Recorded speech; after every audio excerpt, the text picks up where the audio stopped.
Meeting someone on an online dating platform can easily be either a fairy tale come true or your worst nightmare. In the case of Molly and Joshua, it started out as a perfect romance, something beautiful and bright, but quickly turned into a dark web of manipulation, gaslighting, and unfortunately, murder. Without knowing it, a simple right swipe in 2016 would change Molly McLaren, a 23-year-old woman from Kent's, life. After living a life of eating disorders and mental health issues, Molly regained a positive perspective on life, started studying, and launched an Instagram account and gave inspiration on living healthy. She was motivated to change her life and ready to start dating. After meeting the perfect Joshua Stimpson on Tinder, she was slowly starting to realize that he was poisoning her, and she was losing control of her own life. Joshua admitted to Molly that he suffered from mental health issues. Clearly, he felt abandoned as his parents got a divorce not long before they started talking, and he went to live with his dad, making him feel rejected by his own mother. Is this why he wanted to possess the girls he was dating? He wanted to own them because he lost the love of his own mother. Reportedly, Molly was not the first girl who was harassed by Mr. Stimpson. It was a pattern for him.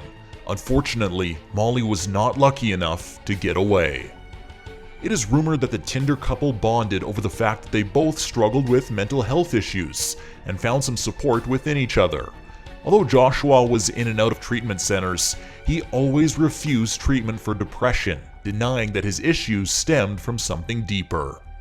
After a few months of dating Joshua, Molly realized that she was being controlled and manipulated in such a subtle way.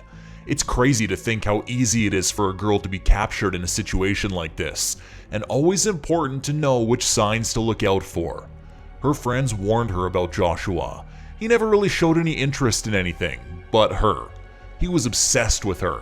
She was the center of his life, and he made it clear. Too demanding, too possessive, arguing constantly. Molly felt suffocated and didn't know which way to turn to, as she felt she wanted to help him. She wanted to do some good and change his life. He told her that he has bipolar disorder. That's something a lot of girls won't be able to let go. Some girls just want to fix things, and this cost Molly her life. Molly broke up with Joshua, but he didn't accept his fate. He kept on begging her, asking for another chance, and convinced her that the problem is with her, not with their relationship. It is anxiety that makes her scared of him, and all in her head.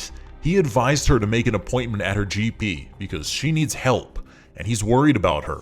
The easiest way to spot a narcissist is to know what the term gaslighting means. Imagine being trapped in something like this. How do you get out? How do you escape before it's too late? How did Molly feel when she realized that what already happened wasn't even the worst, but the worst was yet to come? At a party both attended with her family, it was clear to everyone who knew him that he was losing it silently when she did anything without him. While she danced and enjoyed herself with her family, he just stood there and stared at her, burning holes through her with his eyes, which not only made his mother uncomfortable, but also a cousin who has never even met her before. I don't like him. Words that were thrown around that evening by people who only spoke 2 words to him. It was that night that confirmed to Molly's mother that there is indeed something wrong with him. As the night came to an end, Molly's mom got a frightening text from her daughter, calling her to come into their room, as Joshua is apparently kicking it. Upon her entry, she found that Joshua and Molly were in the middle of a heated fight, and Joshua recorded Molly to show her how crazy she gets, to use it as leverage against her, and he tried to show it to Molly's mother. Everyone warned her, and although a parent wants to stay as far away as possible from a child's relationship, her mother warned her. At that moment, Molly decided to give him one last chance. Maybe it was the circumstances, or maybe it's because he has a mental health illness. Instead of running away, Molly really wanted to help. They went away for a holiday to Tenerife, a break away from everything that just might do them some good, poor Molly thought. Alas, she realized she made a mistake on the trip and just wanted to go home. After the holiday, she decided enough is enough, but that she would wait for the right time to break up with him amicably. They argued, and had their issues, but Molly decided to put that aside and enjoy her belated 23rd birthday celebrations at a club with her friends and Joshua. Not long into the evening celebrating her birthday, Joshua again felt a need to pick a fight and make everything sour for Molly. She broke up with him, not so amicably, in the middle of the dance floor. She finally flipped, and he lost it. Her friend saw the rage in his eyes for the first time. The nightmare she was living in came to life for everyone to see, and they knew it wasn't going to be an easy breakup. Obviously, he thought it would be fine, and she would just take him back if he begged hard enough. But it didn't work out that way for him this time, so he became aggressive and even more obsessed. She blocked him, so he decided to take the shaming someone on social media route, which never works out good for anyone. He started posting messages on social media to ruin her. Messages that she couldn't see because she blocked him, but messages he tagged her entire family in, saying that she is abusing drugs, posting conversations they had with each other during their relationship, things that would potentially harm her relationships and career. Molly learned about the messages on social media when a cousin informed her of these acts of vindication and hatred. With printed copies of the posts that he made, they headed to the North Kent police station, where they made a complaint against him, showing the police the texts, the social media posts, the absolute aggressiveness in his attitude towards her. With Molly and her mother in the room, the police officer phoned Joshua and told him to stop with these actions and remove all the slanderous posts about Molly. "I did nothing wrong," was a sentence that they heard multiple times from Joshua's mouth, and eventually, "There is more to come." A statement that can leave chills on anyone's skin.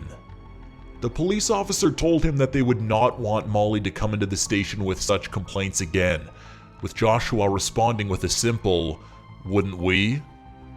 And that is where this was left. Apparently, Joshua's actions did not constitute a criminal offense.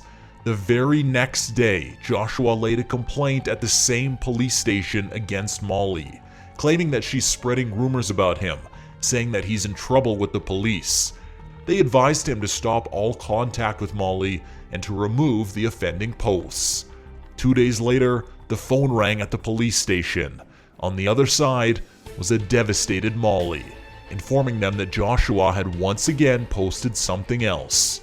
Molly was fearful, scared, and constantly looking over her shoulder. Joshua removed the offensive posts, a call bearing great news that Molly received just days after her new complaint. This case was deemed handled by the police, and it was closed off, leaving Molly to believe that it was all going to be just a faint memory soon. Little did they know, Joshua was off buying a knife at one hardware store and a pickaxe at another.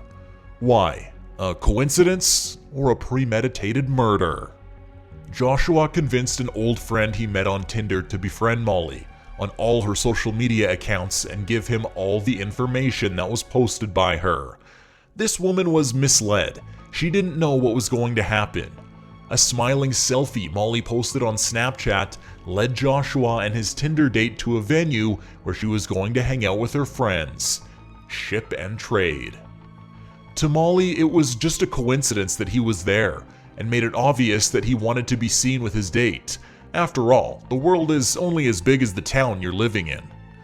After having a fun night with friends, the goodbye they said that night would be the last, without them knowing it. At 10 a.m. the next day, Molly was at the gym recording videos of her workouts and giving tips on specific exercises. She was all alone, until she wasn't. She was soon joined by Joshua. He grabbed an exercise mat and started with his exercise routine right next to her.